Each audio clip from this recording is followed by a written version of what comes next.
medios de comunicación aquí en el Ayuntamiento de Leganés, y posteriormente, entre el 2003 y el 2007, concejal delegado de Obras y Mantenimiento en Leganés. Él siempre ha tenido un interés muy importante por conocer la historia de Leganés, cómo ha sido el recorrido y las vivencias de la gente en esta ciudad, y le ha dedicado mucho tiempo a investigar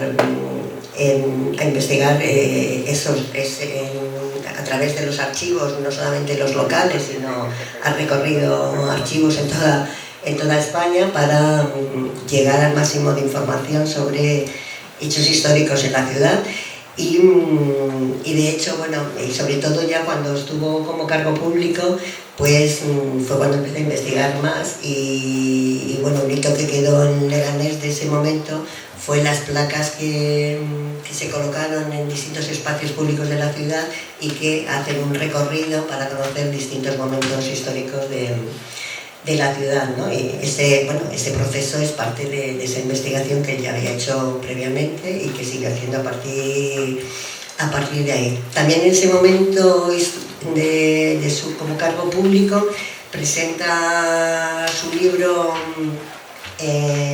Leganés de aldea a gran ciudad, y donde ya cuenta parte de ese proceso de Leganés, ¿no? Y en este momento está investigando desde hace un montón de años, creo que ya lleva muchos años, investigando para presentar, que pronto lo hará, el libro que él llama, que lo voy a leer porque tiene un nombre original, que es Los orígenes de Alganet, Léganos, Leganés y otros menesteres históricos de la actual ciudad en más de 8 siglos de historia, entre 1215 y 2024. Como veis, tantos años de recorrido, pues requiere ese nivel de documentación que él está llevando, ¿no? Bueno, y yo sin más quiero decir, el ciclo, como os decía, que se van a desarrollar, va a tener esos periodos, y hoy en esta primera jornada pues ya os dejo con Mariano que nos cuente esa historia que nos va a aportar datos que desconocemos.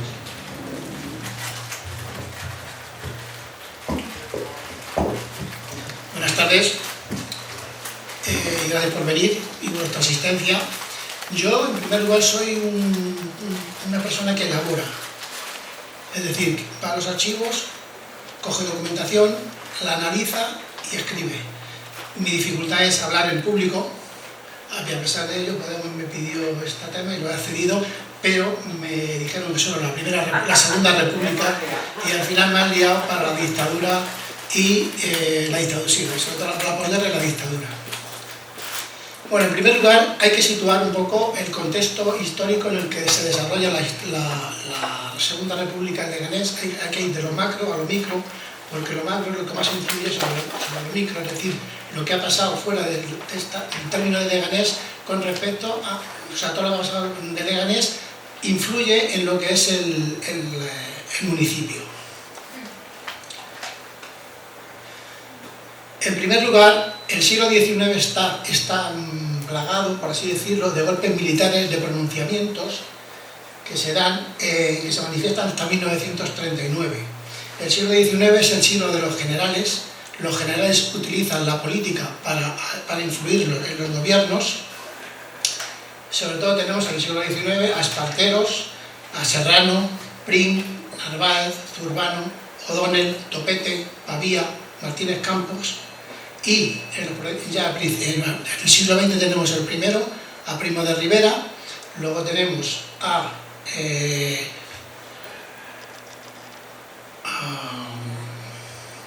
García Hernández de la República, tenemos a Franco, a Godet, Fanjul, etcétera, etcétera, y el último Casado, que es el último golpe de Estado que se da en este país en el siglo XX, si exceptuamos el golpe teóricamente de Estado militar del coronel Tejero.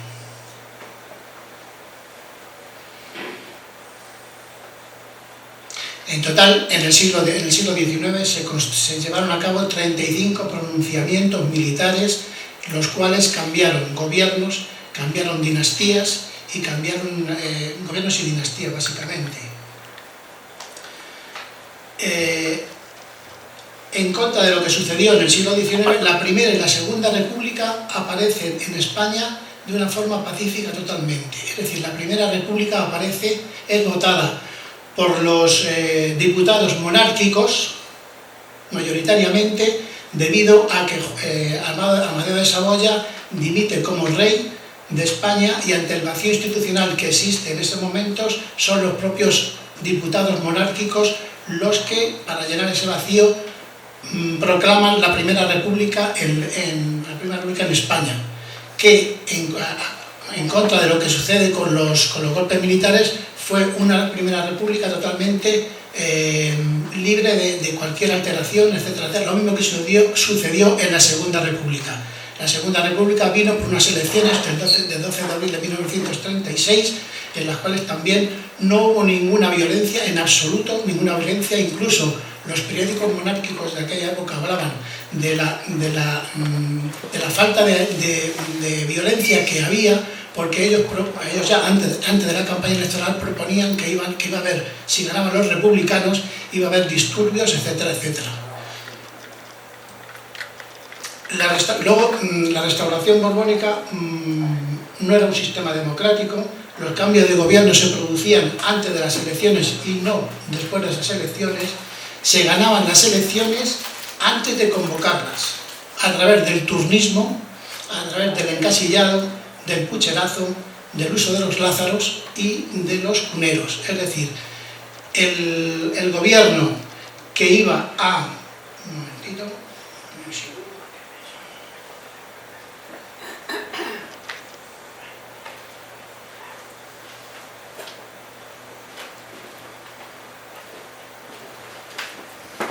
Ya me he descolgado. Ya os decía que...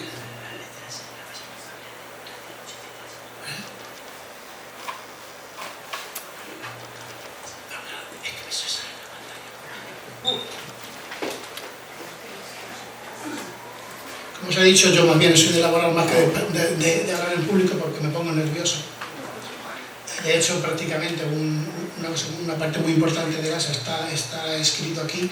Por ejemplo, hemos dicho, ¿por qué los monárquicos? Ya lo hemos dicho anteriormente.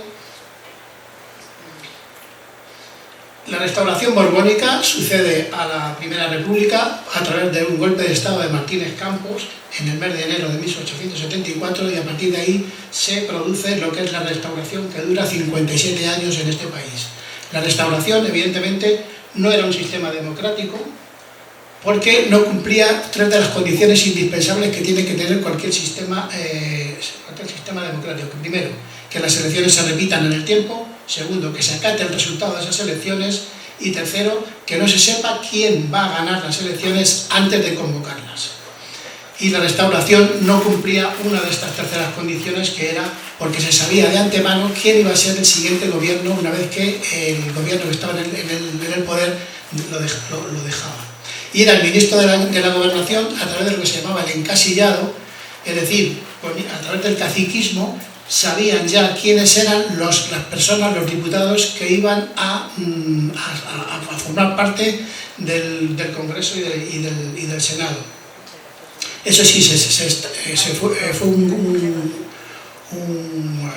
régimen que tuvo una estabilidad institucional durante los 75 años, los 57 años que duró.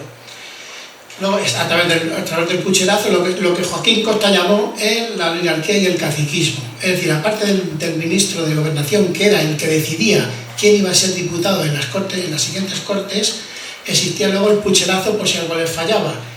El pucherazo lo que era es que guardaban papeletas en el puchero, por eso se llama el pucherazo, y si había algún inconveniente las sacaban y las metían en las urnas. Por tanto, el régimen de la restauración fue un régimen político y electoral más corrupto política y electoralmente desde el año 1812.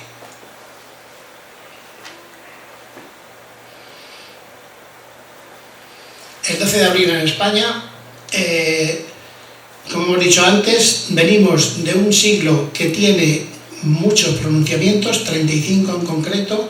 La República aparece de una forma inesperada por parte de todos los políticos monárquicos, no se esperaba ese resultado, y por ello se habla del revisionismo de los resultados electorales del 12 de abril, que son los que utiliza la derecha de toda la vida para decir que el gobierno republicano era ilegítimo porque no había ganado las elecciones. En concreto, se elegían en aquella fecha 81.000 concejales, según el anuario estadístico de 1931. La ley electoral de 1907 preveía, en el artículo 29 preveía que en aquellos municipios o distritos, mejor dicho, que se presentaban igual número de concejales o diputados que a los que había que elegir, no había elecciones. Automáticamente eran elegidos por el artículo 29. Pues bien, lo que se basa la derecha, la extrema derecha de este país, para decir que la República era ilegítima, se basa en los datos que dio el ministro de Gobernación el día 9 de abril, estamos hablando del día 5 de diciembre, que es cuando se decide qué candidatos no tienen que presentarse a las urnas. El día 9 de abril, sobre 30.000 concejales elegidos por el artículo 29, 13.000 de los 16.000, la mayoría expone el ministro de la Gobernación que eran de ideología monárquica, mientras que los republicanos solo tenían aproximadamente unos 4 o 5.000. Aquí 12.587, el 91% eran monárquicos y solo 1.265 eran republicanos, que era una relación de 1 a 10. También lo hicieron en las elecciones de febrero del 36 y posteriormente Franco, en el año 38, creó una comisión ex professo para analizar este proceso y plantear que la República era ilegítima y por tanto sublevarse contra ella no había ningún inconveniente. Los datos que tenéis ahí en la pantalla son del boletín del 5 de abril, que hemos dicho que son los concejales elegidos por el artículo 29 de la ley de 1907, en los cuales el Ministerio de la Gobernación en aquella fecha decía que habían sido elegidos 14.074 concejales monárquicos por 1.877 republicanos, mientras que el anuario estadístico en esas mismas fechas, ese mismo día, plantea que los concejales monárquicos elegidos en el día 5 de abril eran 6.000, mientras los republicanos eran 14.000. Y luego el día 12 de abril, que es el día de las urnas, el anuario estadístico recoge que fueron elegidos 13.000, el número redondo, concejales monárquicos por 20.000 republicanos, 9.151 de otros y 4.132 de sin filiación. Por lo tanto, fueron elegidos 50.000 de esos concejales. Si sumamos los concejales que se eligieron el 5 de abril con el 12 de abril, tenemos, según el anuario estadístico del Instituto de la Estadística de 1931, que los concejales monárquicos fueron 19.035, los concejales republicanos 35.255, sin filiación cerca de 7.000 y en total nos daba los 80.000. Por tanto, en lo que se fija la derecha es en este dato del gobierno del ministro de la Gobernación del 9 de abril. Y luego, el número de votos, sobre las capitales de provincia, los monárquicos fueron apoyados por 195.147 votantes frente a los 443.945 que apoyaron a los republicanos. Son datos oficiales, no me los he inventado. Podéis entrar en la página web del INE, consultar los anuarios estadísticos que tiene el Instituto de la Estadística y podéis encontrar estos datos, es decir, son datos recientes, cotejados por los distintos gobiernos que ha habido desde la Segunda República.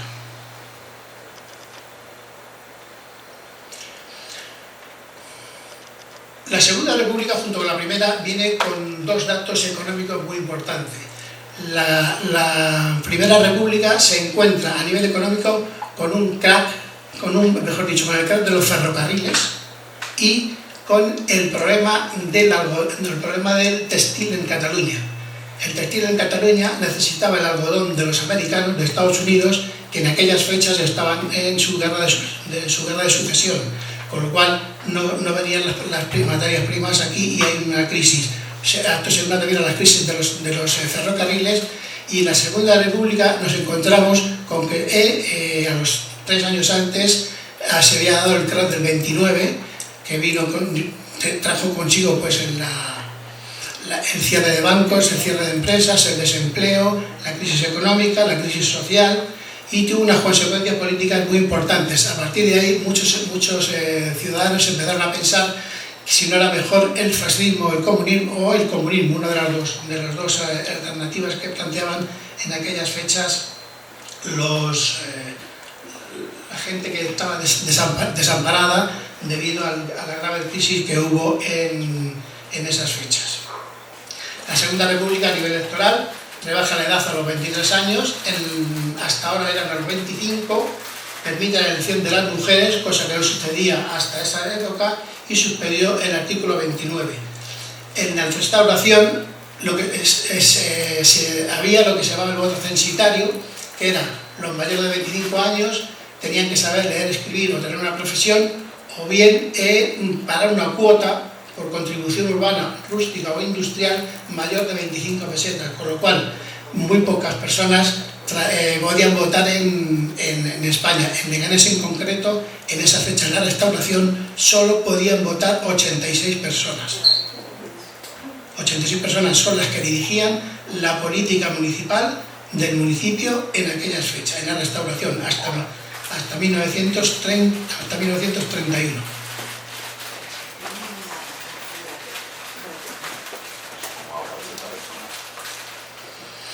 Las elecciones municipales en Leganés, del 12 de abril del 31 de mayo. Tenéis ahí os han repartido unas hojas con los resultados que hay. En Leganés no se aplica el artículo 29 porque se presentan más candidatos que concejales hay que elegir, con lo cual se va a las elecciones.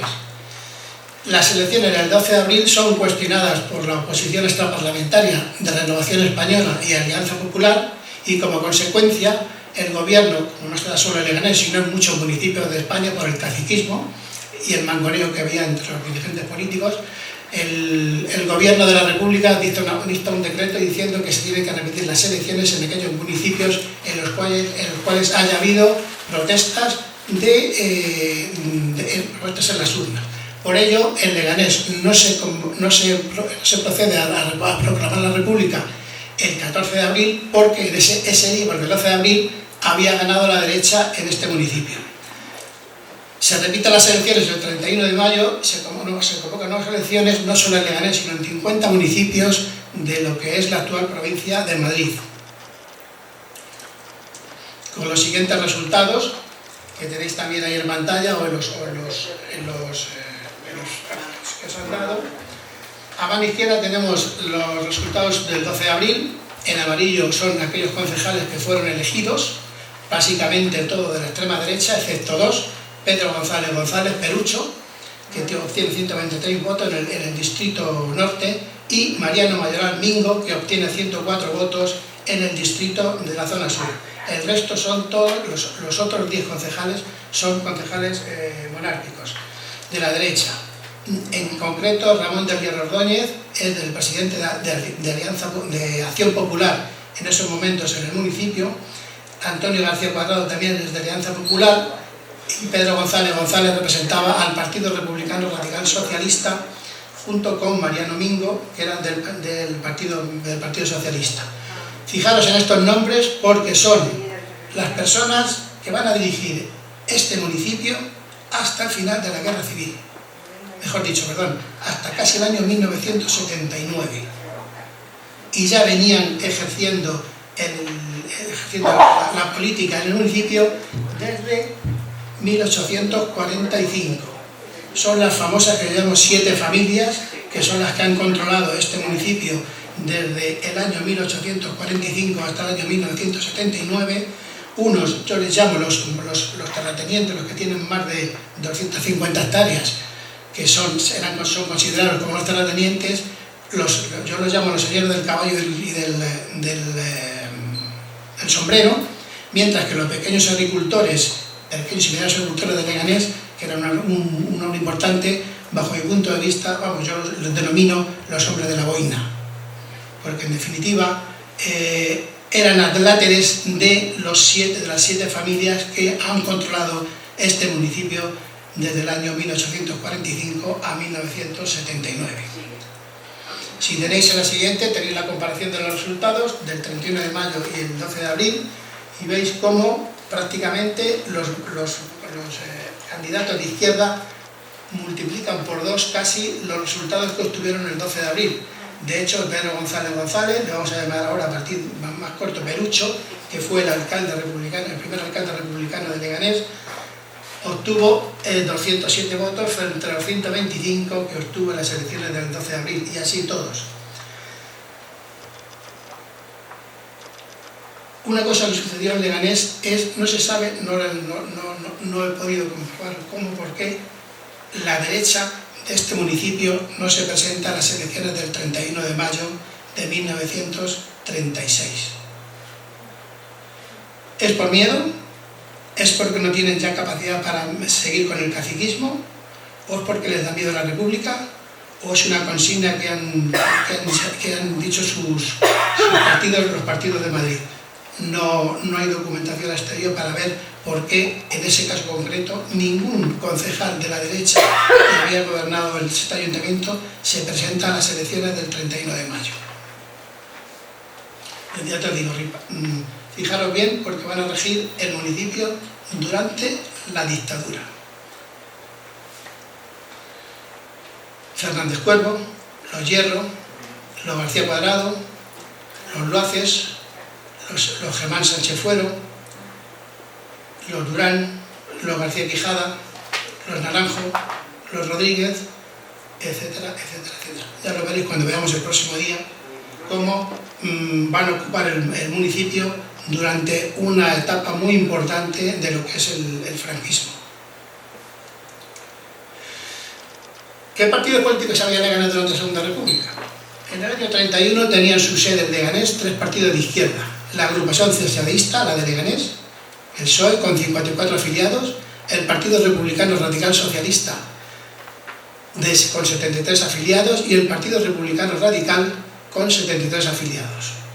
Otras organizaciones obreras fueran la UGT, Adelante, que era la Sociedad de Albañiles, que tenía la sede en la calle El Guante 5 en la primera planta, con 194 afiliados, que fue constituida el 12 de septiembre de 1906, La Constante, que era la Sociedad de Obreros Agrícolas, con sede también en la calle del Guante 5, primera planta, con 140 afiliados, que fue constituida en 1905, y la patronal de los agricultores de Leganés, que es la Asociación de Agricultores, que tenía su sede en la Plaza del Progreso 4 y tenía 33 afiliados. Fue constituida el 18 de abril de 1918. La sede de los albañiles y de los obreros es la sede que actualmente tiene en Sule, en la Plaza del Salvador, que antes era una prolongación de la calle El Guante. Bien, en marzo de 1933 se constituye en Leganés Acción Popular, con su sección femenina, que fue el núcleo aglutinante de lo que fue la Confederación, la CEDA, la Confederación Española de Derechas Autónomas. Me voy a parar aquí un poquito en la Juventud de Acción Popular porque van a jugar un papel muy importante en lo que es, no mucho en Leganés, algo, pero no mucho, pero sobre todo a nivel de Madrid. Son de ideología derechista, fueron primero de Acción Popular y posteriormente de la Confederación Española de Organizaciones Autónomas. Sus miembros eran conocidos como los camisas verdes, levantaban el brazo al tipo fascista. Durante el año 1934 tuvieron una actitud muy importante en el tema de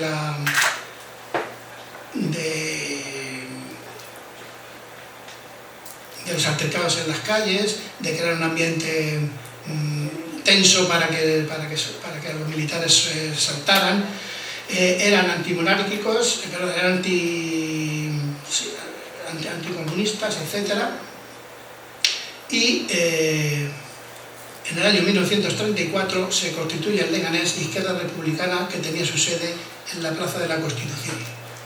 Falange no existe en Leganés, solo había una persona, que era de la Falange clandestina, que no era de Leganés, pero que vivía en Leganés, y la Falange se constituye en Leganés a los 2 días de entrar las tropas sublevadas al municipio. Se funda Leganés con 11 vecinos: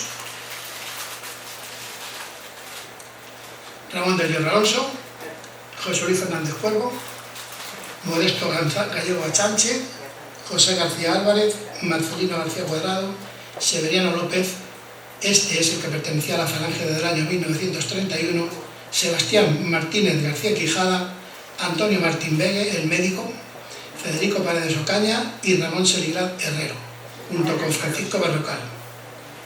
Y el jefe de la Falange clandestina en Leganés en el año 1935 era Antonio López García. Bien, entramos ya en lo que es el bienio republicano. La República, prácticamente durante el 31 al 36, se divide en 3 periodos.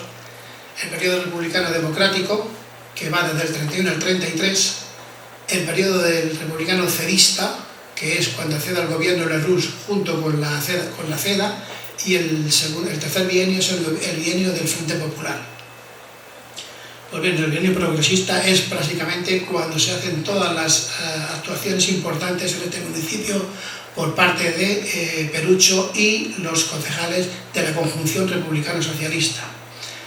En Leganés, la conjunción republicano-socialista estaba formada por la UGT, por el Partido Republicano Radical y por el Partido Socialista, que son los que van a formar parte de la comisión gestora que va a regir el municipio desde el 20 de abril de 1931 hasta el 5 de junio de 1931, cuando, como consecuencia de las elecciones municipales celebradas el 31 de mayo, se constituye formalmente el Ayuntamiento Republicano de Leganés. Ese día, el día 20 de abril, están presentes solo y exclusivamente de los 12 concejales de la derecha el alcalde, por obligación, José Fernández Cuervo Sánchez, y el primer teniente de alcalde, José María Durán Braña.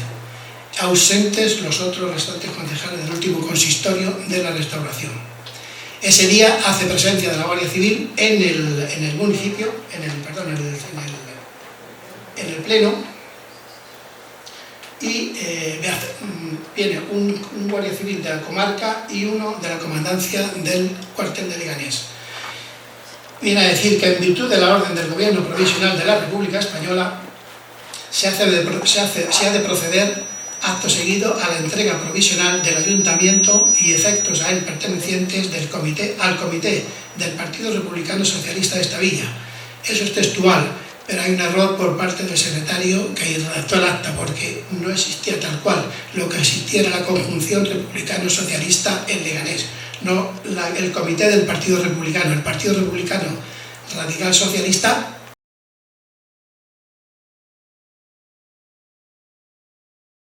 presidente de la coalición electoral del Ayuntamiento y del mando gubernativo de esta villa.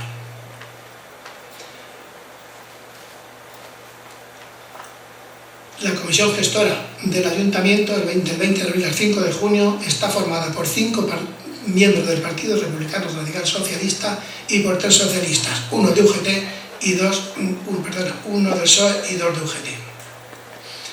El día 21 a las 11 de la noche, a las 9 de la noche, es cuando se proclama en Leganés la Segunda República.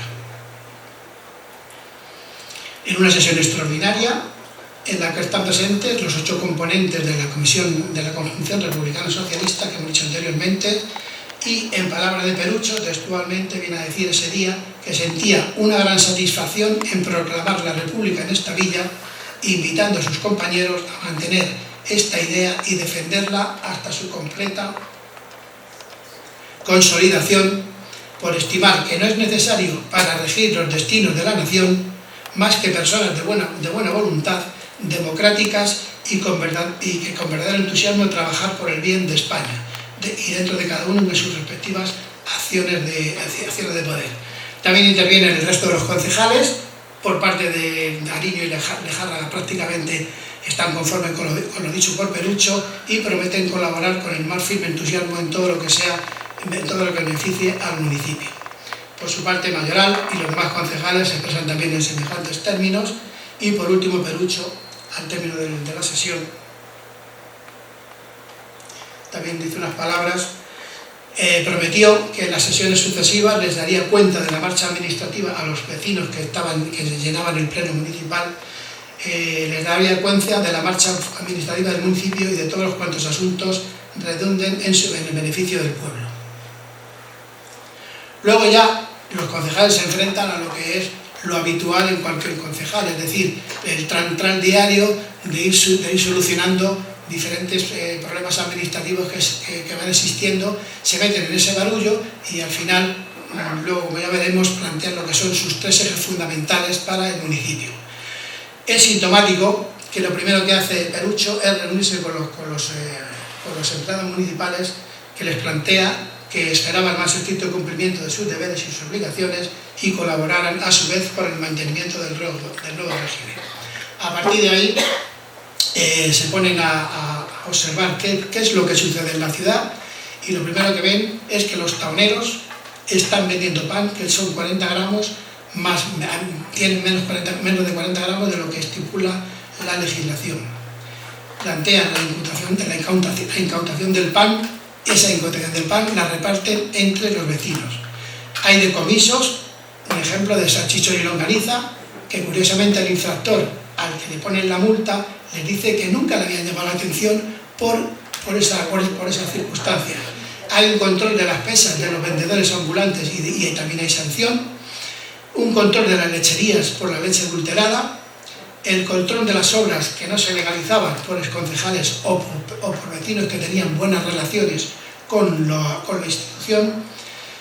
En las obras del matadero empiezan ya a moverse y van frente a las demandas de los matarifes. Lo que plantean es instalar unos sifones porque parece ser que por las alcantarillas subía lo que es el olor oriundo de lo que es el matadero. También en esa fecha hay una sustitución de calles, la calle Real por la calle Fermín y Galán, la calle del Charco por la calle de García Hernández, la calle del Guante por la de Pablo Iglesias, el paseo de Alfonso X por el paseo de la República, la plaza del Salvador por la plaza de la Libertad, la calle Buitarque por el Doctor Izquierdo y Isabel la Católica por Jaime Vera. Empiezan a controlar también lo que es la comisión de obras, las obras particulares que llevan a cabo los vecinos, estudian las licencias de obras para comprobar si su pago está de acuerdo con la envergadura de la obra, hablan del lucro de anteriores concejales con la omisión de pago de los arbitrios que les correspondía y hablan de irregularidades de varios miles de pesetas que algunos concejales distrajeron de la caja municipal.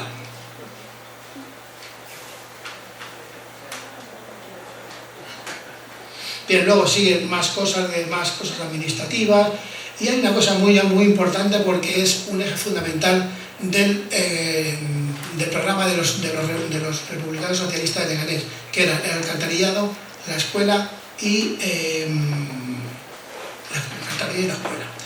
el abastecimiento de agua. Las escuelas en este país siempre han estado muy mal, siempre han sido locales alquilados, mal ventilados, sin baños, sin agua corriente, etc.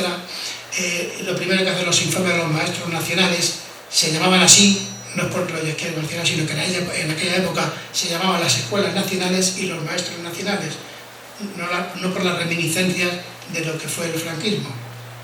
Y en el informe de los maestros, todos, sin excepción, informan del mal estado de los locales donde se encuentran las escuelas públicas y de las obras que hay que realizar, que no reúnen las condiciones de sanidad, en estado indecoroso, faltos de material escolar, de agua, baño. Y se aprueba por el gobierno la adquisición de libros y material escolar para las escuelas, Y Mayoral manifiesta, fijaros cómo está, que un profesor, en vez de ir paseando con la escopeta del Somatel, que se tomara más interés en dar clases y la enseñanza. También en esta fecha se cambia la calle Butarque por Doctor Izquierdo y Isabel la Católica por Doctor Jaime Vera. Hay una petición por parte de los vecinos que recoge el ayuntamiento, y es que el alcantarillado que partía del cuartel de los cuarteles de los militares desembocaba en lo que hoy día es la calle de Villaverde al principio. Y en esos momentos, en esas fechas, había pocas, pero había casas en el lateral izquierdo según se va hacia Villaverde. Se plantea la supresión de los vertederos establecidos en el interior que había del municipio, en lo que es el casco antiguo, por así decirlo, y se enfrenta también a un gran desempleo, como se enfrentaron también en la restauración. Lo que hacen es una suscripción pública para remediar el desempleo y empiezan a ejecutar algunas obras de menor cuantía para paliar el desempleo en la medida de las posibilidades. El gobierno municipal está compuesto por Pedro González Perucho, del Partido Republicano Radical Socialista, por Mariano Mayoral Mingo y como segundo teniente alcalde y como primer teniente alcalde Ramón Ariño Fuster. Los puntos esenciales, como decía antes, del programa republicano socialista son la enseñanza, el alumbrado público y el suministro de agua a la población.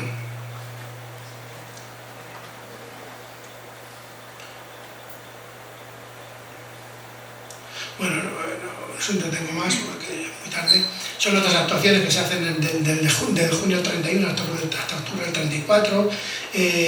La conveniencia de trasladar las escuelas nacionales de la Plaza del Progreso a la calle Mediodía. En la calle Mediodía, los 2 años están allí, debido a lo desastroso que está el local, los vuelven a trasladar a la Plaza del Progreso para luego volverlos a llevar a la calle Ordóñez. Se revocan los acuerdos de los hijos adoptivos de Primo de Rivera y de los Reyes.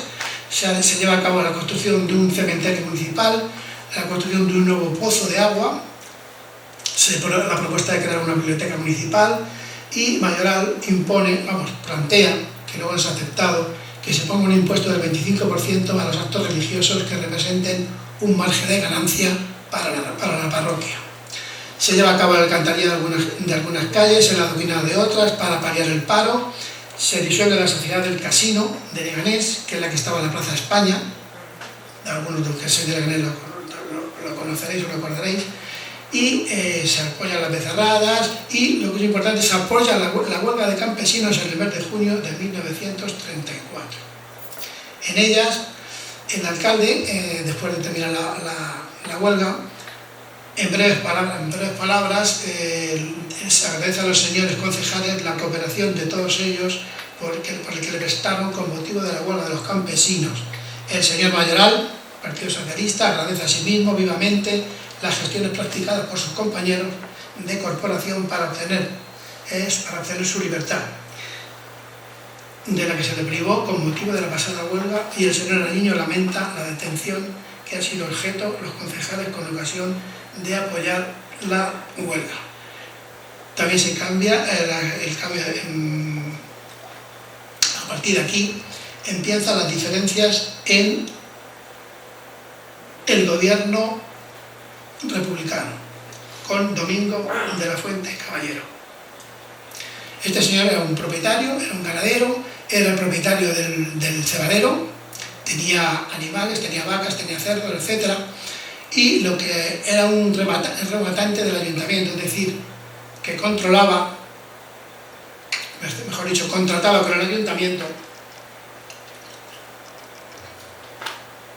los pastos, algunos pastos de los prados que tenía el ayuntamiento para el alimento de su ganado. Entonces, lo que plantean, Ariño propone al concejo que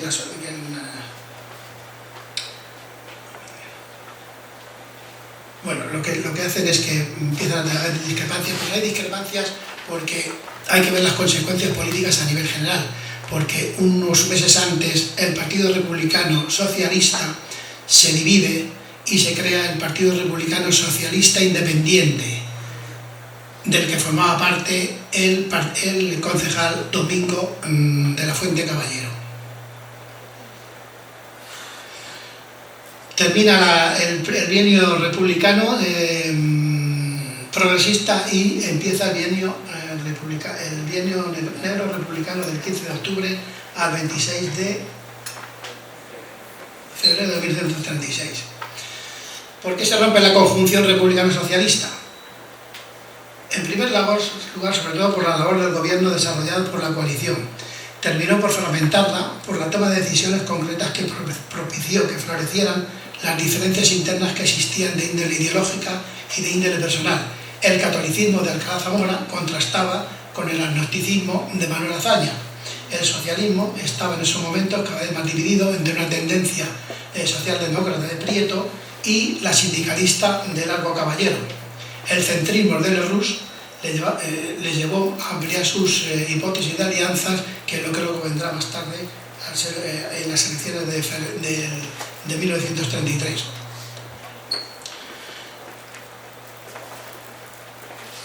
Lo que sucede en el año 34 es que Lerroux está en minoría en el gobierno republicano y le plantea a la CEDA que entre al gobierno con 4 ministros. Esto le sienta muy mal a lo que es la izquierda y por eso plantean lo que es una huelga general en el mes de octubre del 34. Esa huelga general es apoyada por el gobierno republicano de Leganés y, consecuencia de ello, una vez que celebran las elecciones del año 33 y gana, el presidente del gobierno le dice a Lerroux que forme gobierno. A partir de ese momento, el gobierno de Lerroux dimite todos los municipios que habían apoyado a la revolución de octubre del 34 de Asturias, y entre ellos está el ayuntamiento de Leganés. Las derechas acuden a estas elecciones del 33 con un programa mínimo de 5 puntos, a pesar de las divergencias ideológicas que tenían, pero habían aprendido de lo que había sucedido en el año 1931, cuando éstas se enfrentaron a las urnas divididas frente a una izquierda que se había presentado en la conjunción republicano-socialista para presentarse a las urnas.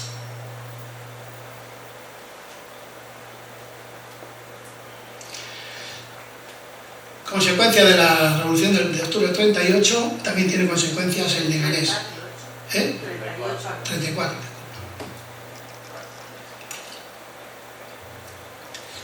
El pleno del 15 de octubre se suspende el consistorio, se constituye una nueva comisión, una nueva corporación municipal, y el pleno del 16 de octubre del 36 se constituye la comisión gestora del municipio de Leganés, que va a estar presente desde octubre del 34 hasta febrero del 36. Eligen a Pelayo Durán González, un Durán, a Ramón del Hierro Alonso como primer teniente alcalde, y Antonio García Cuadrado, segundo teniente alcalde, que como hemos visto anteriormente era el presidente de la patronal agrícola de Leganés.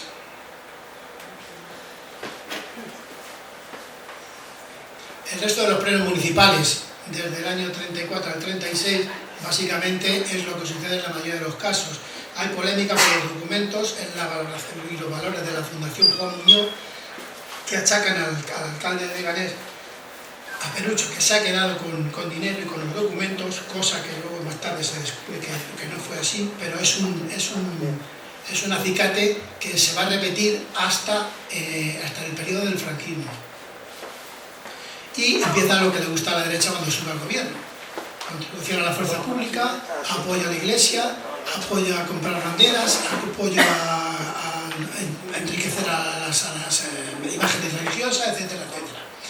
Empiezan a hacer una revisión de obras del anterior gobierno, como habían hecho los anteriores, cambian solo una sola calle, el Doctor Esquerdo por Butarque, se traslada el mercado que había trasladado los republicanos desde la plaza de la Fuente Honda, actual Fuente Honda, a la plaza de España, la vuelven a pasar a lo que es la plaza de la Fuente Honda.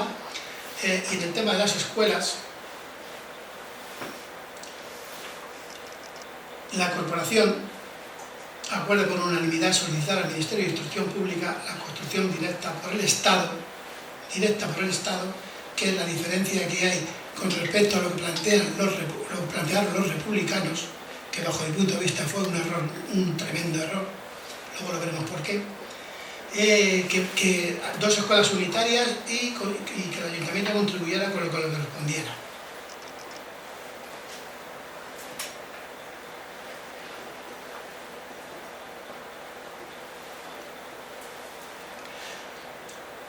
Luego ya en el periodo, digo, porque no meternos en cosas administrativas, pues hay una revisión de las obras del anterior gobierno, el traslado del ESO, las escuelas, lo que quiere hacer la derecha es municipalizar la empresa que había de servicio público que estaba en la calle Santa Rosa, y con ello, con ese medio millón de pesetas que preveían de ingresos por parte de los vecinos para pagar la luz, hacer un plan de obra monstruoso, grandioso, pero que no lo llevan a cabo porque es imposible, la empresa se niega y el ayuntamiento no tiene los fondos suficientes para hacer frente al gasto de comprar esa empresa eléctrica. Con lo cual, al final, lo que hacen es ir parcheando obras, como hacen los republicanos, con dinero de la Diputación, con dinero del Estado, etc., y ir haciendo obras para pagar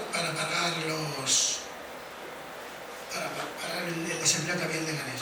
Empiezan también los roces en los plenos municipales de la gente de la derecha, sobre todo del alcalde, Pelayo Durán González, con Ramón del Hierro, a raíz de el alcalde contrata a dos personas en el ayuntamiento sin contar con la corporación. A partir de ahí hay un intendente entre estos dos personajes que al final dividen al municipio, dividen, mejor dicho, al ayuntamiento, al consistorio, y no sabemos qué pasó porque automáticamente luego vino las elecciones de febrero de 1936, que lo gana la otra coalición electoral, el Frente Popular, y no sabemos qué pasó allí, entre esas dos cosas.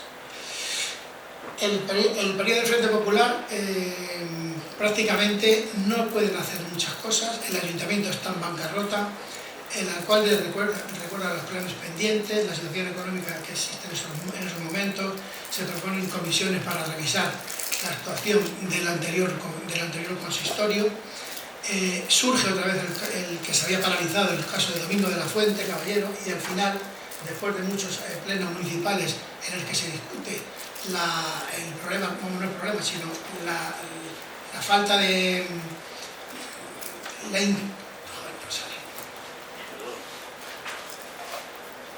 incompatibilidad entre ser concejal y ser rematante del ayuntamiento.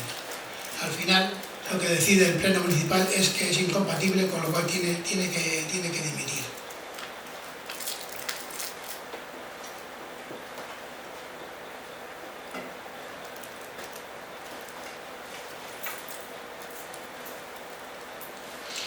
Al final, en el tema de las escuelas, Perucho es un tío pragmático, no plantea ya lo que planteó en el año 33, que sea el ayuntamiento el que pague un grupo escolar de 3 secciones de niños, 3 secciones de niñas y 2 secciones para párvulos, junto con un comedor y una cantina, que ese es el error que cometió. Y ya en el periodo del Frente Popular le da la vuelta y le dice que coge el proyecto que ha hecho la derecha en el periodo del 34 al 36, del 33 al 34, que eran 2 secciones para párvulos que se podían construir en la Plaza del Progreso, que es la actual Plaza de la Fuente Honda, y el proyecto que plantearon los republicanos se llevará a cabo luego lo veremos, en el Camino de la Nieve, que sería actualmente aproximadamente donde está la gasolinera de Mejino, Las Traseras.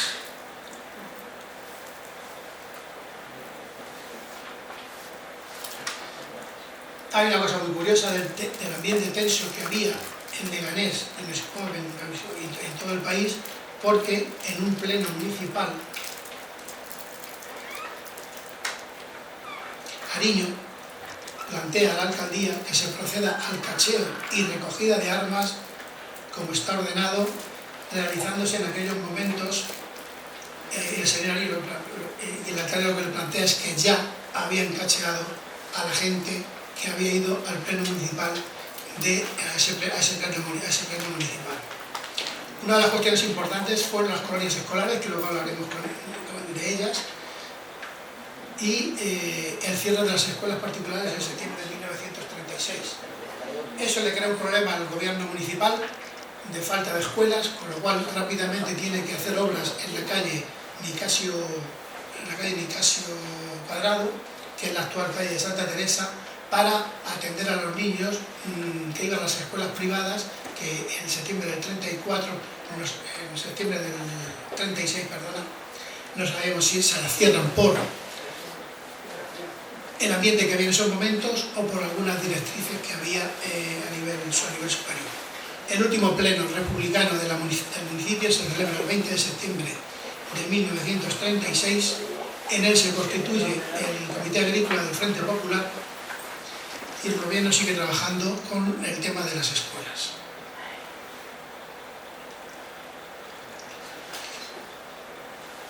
Bien, muy rápidamente, los antecedentes educativos en España en el siglo XIX son escuelas esporádicas, son escuelas en la fecha de invierno, desde el 1 de noviembre al 13 de mayo, para compatibilizar el trabajo infantil con las escuelas. Está adaptado a los ciclos agrarios. Funcionaban básicamente en invierno, entre 6 y 8 meses, desde el mes de los Santos hasta el 1 de mayo.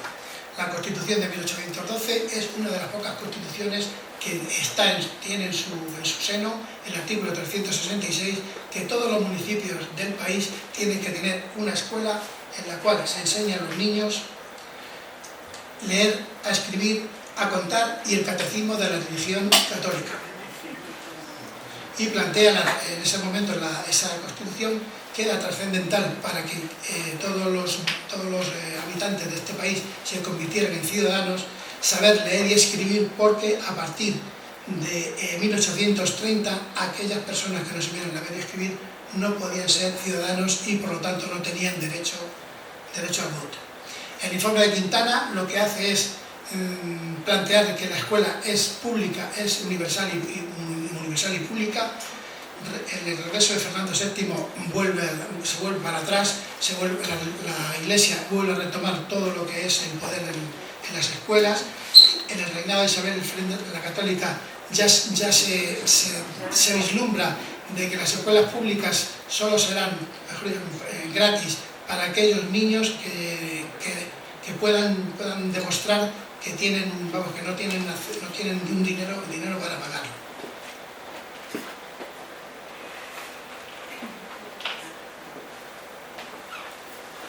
Muy bien, vamos a...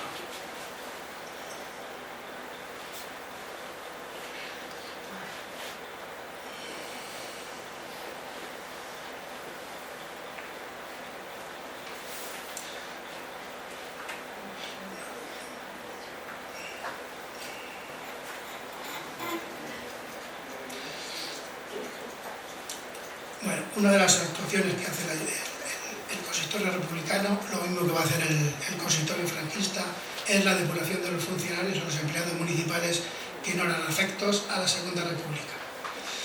El gobierno saca un decreto el 21 de julio de 1936 en la Gaceta de Madrid, en la cual estaba dedicada a los empleados de la Administración del Estado.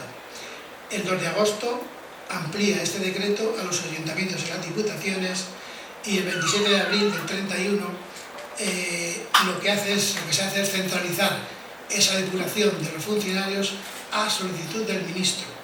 Es el ministro, en una comisión que se crea, la que dilucida si el funcionario puede seguir operando puede seguir siendo funcionario o se lleva a cabo su cese, en la cual tienen que rellenar un cuestionario. Todos los cesantes del Ayuntamiento de Leganés aparecen en el Boletín Oficial de la Provincia de Madrid el 10 de octubre de 1936.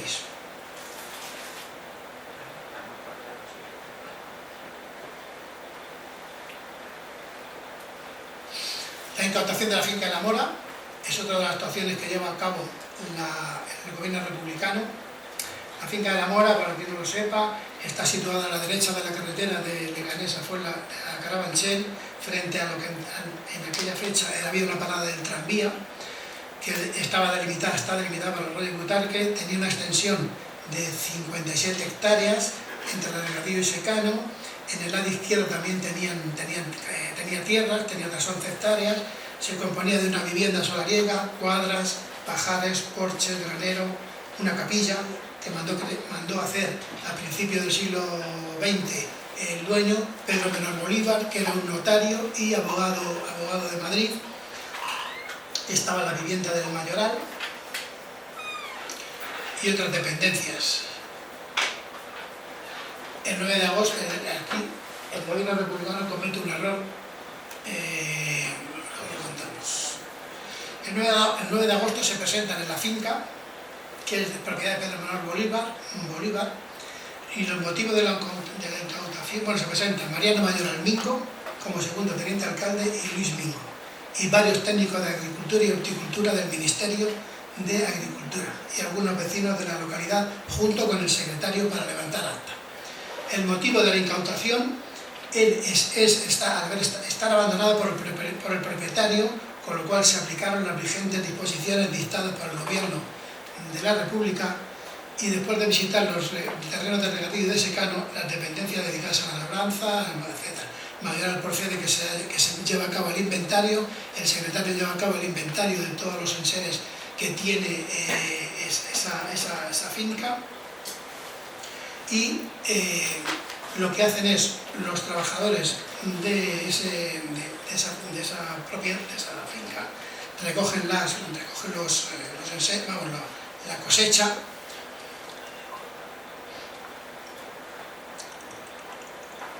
en esto que se presenta también, el hermano del propietario con un contrato diciendo que esa finca no está abandonada, que ha habido una cesión por parte de su hermano, que no puede trabajar en ellas. Hay un contrato fraudulento, según y la finca es guardada por las milicias republicanas, y hay una carta de Perucho al Instituto de Reforma Agraria porque la incautación se hizo antes de que surgiera el decreto de incautación de todas las fincas agrícolas que habían sido abandonadas por sus dueños.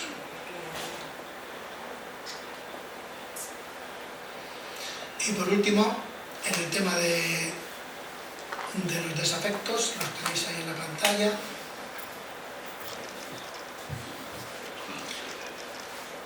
Tenemos a Antonio Ibáñez Julve, una persona que va a jugar un papel importante en el franquismo. Andrés García Quijado Montero también, que era el aparejador de obras. Marcos Cobeño, que era el vigilante de arbitrios. Ignacio Crespo Mingo, que era un barrendero de voz pública, ese era Lino Leal García, que era vigilante jurado. Zacarías Antón, vigilante de arbitrios. Lorenzo Carrasco, el veterinario municipal. La comadrona Eusebia Pilar Montecillas, el practicante Saturnino Moreno, el alguacil Vicente Gaitán y el guardia de los depósitos de agua, que también Joaquín Aliseda. No se hace la tripulación